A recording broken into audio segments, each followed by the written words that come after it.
Welcome to Java Forum. Now I am going to show you how to check the OS release version in Rocky Linux 9 operating system. So first I am going to open terminal.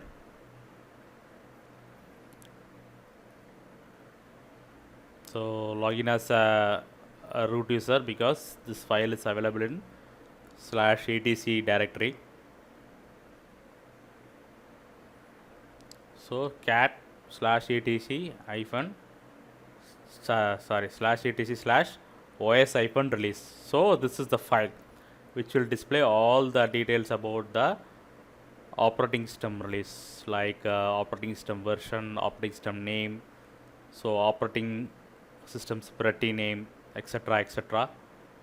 So these details you can use in your either in your projects or in your shell scripts.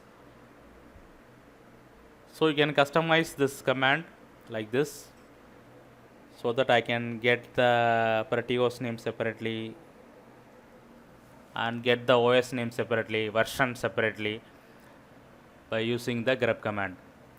So this is the way to check the OS release version in Rocky Linux 9 operating system.